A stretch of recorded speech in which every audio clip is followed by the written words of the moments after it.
Сәлем достар, менің каналыма қош келдіңіздер. Мен бүгін сіздерге журналистерге арналған 10 түрлі кеңес туралы айтамын. Егер де видео ұнаса, лайк басып, менің каналыма тіркелуді ұмытпаңыздар.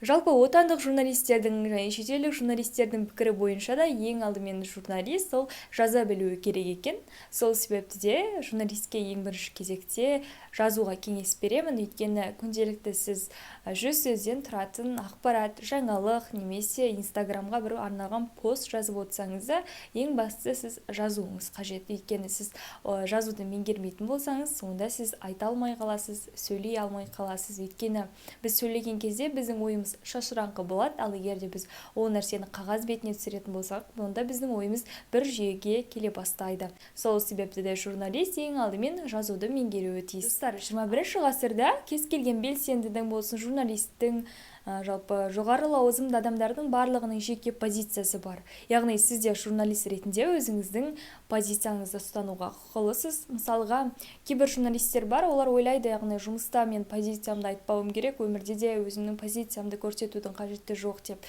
Бірақтан да біз енді қарапайым халық, тағы да басқа журналистерге еліктейтін адамдар, олардың барлығы ол журналистің позициясын білгісі келеді. Егер де оның позициясы оған ұнайтын болса, ол оған қарап бой түзеп қызығатын болады. Сол секілді сізде өзіңіздің позицияңызды айта аласыз, бірақ оны жұмыспен араластырудың қажеті жоқ. Яғни сіз жаңалықтарда істесеңіз, жаңалықтарға оны қосудың қажеті жоқ. Әлеуметтік желіде, тағы да басқа жерлерде өзіңіздің позицияңызбен бөлісуге болады. Себебі сізде мысалға адамсыз, өзіңіздің жеке ойыңызды айта аласыз. Ал жұмыс уақытында енді өзіңіздің журналистік қызметіңізді атқарып, ал ол жерде өзіңіздің позицияңызды айтпай қалуға болады. Жалпы журналист негізі кез келген ақпаратты біле отырып, ол нәрсені сыртынан бақылауы керек деп ойлаймын. Өйткені ол жерге өзінің ақпаратын қоса алмайды. Не болып жатыр, сол нәрсені баяндауы керек. Ал журналистке арналған үшінші кеңес ол сұхбатқа дайындалу. Сіз қандай салада жұмыс істесеңіз де, сізге бір күні сұхбат алуға тура келеді. Сол үшін де сізге міндетті түрде ол сұхбатқа дайындалу керек. Сіз газетте жұмыс істесеңіз де, жаңалықтар қызметінде жұмыс істесеңіз де, сізге сұхбат алу керек. Және де сондай уақытта көбісі ойлауы мүмкін, мен сұхбатқа дайындалмасам да болады, 10 жылдан бері осы салада жұмыс істеп жүрмін деген секілді.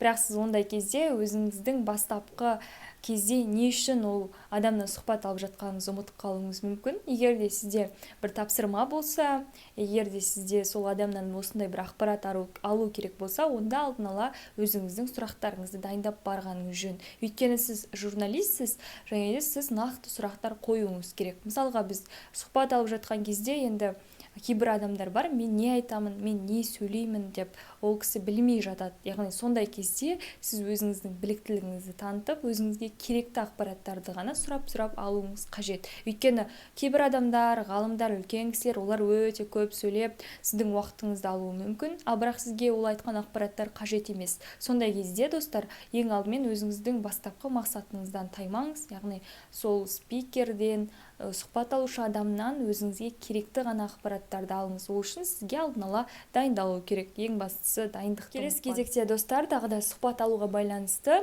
Жалпы сұхбат алған кезде негізі, егер де сіз мысалы шоу бағдарлама жүргізушісі немесе шоу бағдарламаның қызметкері, тағы да басқа сондай бір өзіңізге бір шоу жасағыңыз келетін сондай журналист болсаңыз, онда спикермен сізге сөз таластыруға болады. Ал егер де сіз спикерден ақпарат алғыңыз келсе, онда онымен сөз таластырудың қажеті жоқ. Өйткені сіз онымен сөз таластыру арқылы одан өзіңізге керекті ақпаратты ала алмай қалуыңыз мүмкін. Ең бастысы сол үшін спикермен сөз таластырмаңыз, өзіңізге қажетті ғана ақпараттарды сұраңыз және соған жауап алыңыз. Өйткені сол ақпараттар ғана сізге маңызды. Достар, тағы да сұхбатқа байланысты. Жалпы біз негізі жас журналистер ең алдымен сұхбатқа дайындалған кезде андай ақылды фразаларды қолданғымыз келеді, ақылды болып көрінгіміз келеді. Бірақтан да оның бәрі дұрыс емес. Мен де мысалға алғаш рет сұхбат алған кезде солай ақылды мақал-мәтелдерді, сондай керемет бір әңгімелерді жазып алатын, бірақ оның түптен мүлдем қажеті жоқ десем де болады. Өйткені сіз ол жерде өзіңіздің ақылдылығыңызды көрсетпейсіз. Ол жерде сіз спикердің ақылдылығын көрсетуіңіз керек, немесе спикерден ақпарат алуыңыз керек. Тағы да басқа сондай сіздің мақсатыңыз бар. Яғни сіздің мақсатыңыз өзіңізді көрсету емес ол жерде, яғни сұхбат алушыны таныту болып табылады. Журналистерге арналған тағы да бір керемет кеңестердің бірі ол өзіңіздің қонағыңызды, спикеріңізді аша білу. Камера қосылған кезде көптеген спикерлер өзін жоғалтып алады да сұраққа ашып жауап бере алмай қалуы мүмкін. Сол үшін де журналисттің басты міндеті ол спикерді аша білу. Егер де сіз журналист болсаңыз, онда сіз кез келген спикерді аша білуіңіз керек. Одан керекті ақпараттың бәрін суырып алуыңыз керек.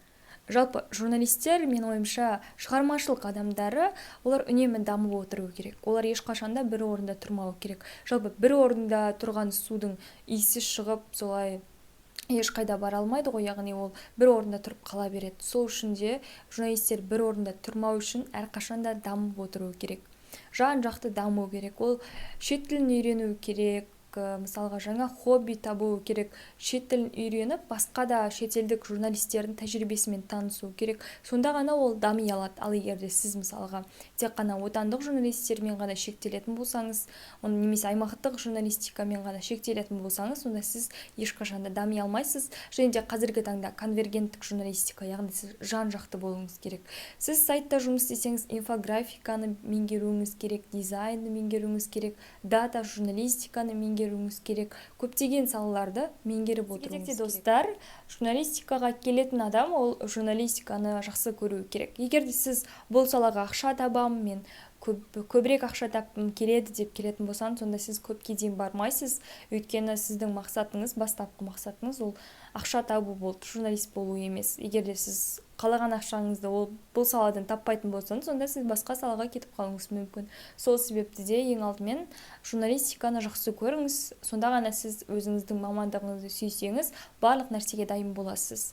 Кез келген сұхбатты ала аласыз, білікті маман болуға тырысасыз, өзіңізді дамытасыз, тағы да басқа нәрселердің барлығы да орындалады, егер де сіз осы саланы жақсы көрсеңіз. Ал егер сіз бұл саланы жақсы көрмейтін болсаңыз, онда бұл салада ұзақ қала алмайсыз. Келесі кезекте достар, ең алдымен журналистке кез келген мамандық иелеріне негізі сырт көз сыншы деп жатамыз ғой, яғни олардың сыртқы имиджі әрқашанда маңызды. Өйткені ол сізді алғаш көрген кезде ол сырт көзбен сізді қарсы алады, сыртқы киіміңізбен қарсы алады, ал одан кейін барып білімге қарап шығарып салады деп айтып жатады ғой. Сол сияқты ең алдымен сізді ол көрген кезде сізде керемет бір ол кісіде көңіл-күй қалдыруыңыз керек. Сол себепті де сізге әрдайым әдемі болып, өзіңізге қарап, өзіңіздің журналист екеніңізді таныта алатындай имиджде жүруіңіз керек. Егер де сіз мысалға әйтеуір киініп алған, журналистке түріңіз ұқсамайтын сондай бір жан болсаңыз, онда сізді көбісі енді сыйламай қалуы мүмкін, немесе сыртыңыздан айтуы мүмкін ол нәрсені. Сол себепті де журналист деген атаққа дайын болу керек, ол нәрсені қабылдау. Достар, осымен менің видеом тәмам. Егер де видео ұнаса, лайк басыңыздар, менің каналыма тіркеліңіздер, және де журналист боламыз деген жандарға осы видеоны жіберуді ұмытпаңыздар.